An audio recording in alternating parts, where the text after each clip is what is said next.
investors are supporting a biotechnology company working on ways to bring back animals that have died off. Some scientists, however, are doubtful such research efforts are possible, or even a good idea. Colossal Biosciences first announced its plan to bring back a hairy ancestor of today's elephants, known as the woolly mammoth, 2 years ago.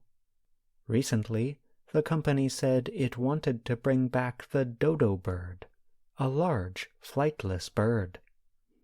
The dodo is a symbol of man-made extinction, said Ben Lamb of Colossal Biosciences. The company has formed a special group that works on bird-related genetic technologies.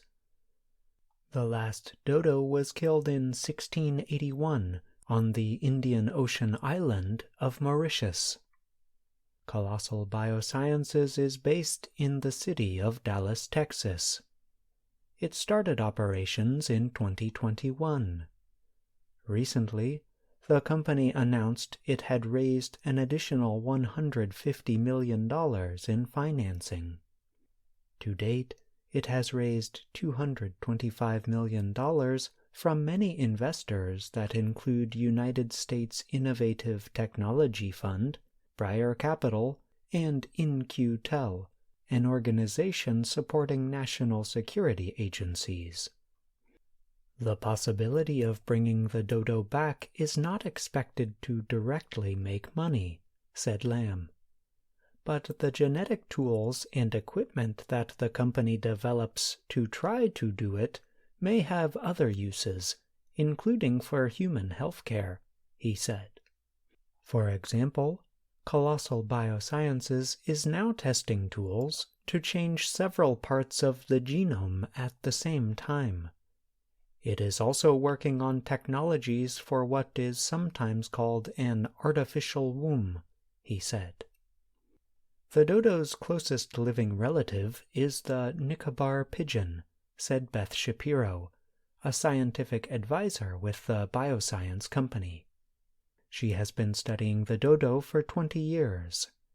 She is a professor at the University of California, Santa Cruz, and receives financial support from the Howard Hughes Medical Institute. The organization also supports the Associated Press's Health and Science Department. Shapiro's team plans to study DNA differences between the Nicobar pigeon and the dodo to understand what are the genes that really make a dodo, she said. The team may then attempt to change Nicobar pigeon cells to make them seem like dodo cells. It may be possible to put the changed cells into developing eggs of other birds, such as pigeons or chickens. Then, the birds might create young that could naturally produce dodo eggs, said Shapiro. The idea is not yet fully developed. Shapiro said animals are a product of both their genetics and their environment, which has changed a lot since the 1600s. She added, "It's not possible to recreate a 100% identical copy of something that's gone." Other scientists wonder if it is even a good idea to attempt to recreate species that have died off. They question whether such efforts take attention and money away from attempts to save living species. There is a real risk in saying that if we destroy nature, we can just put it back together again, because we can't, said Duke University's Stuart Pym, who has no connection with the company.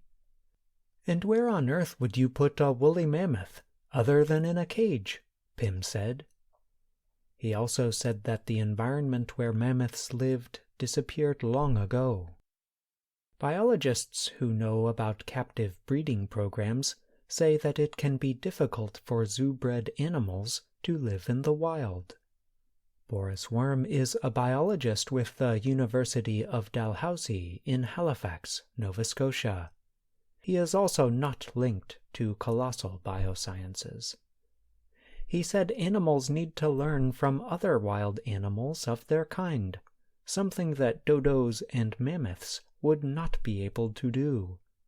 Preventing species from going extinct in the first place should be our priority, and in most cases, it's a lot cheaper, he said. I'm John Russell.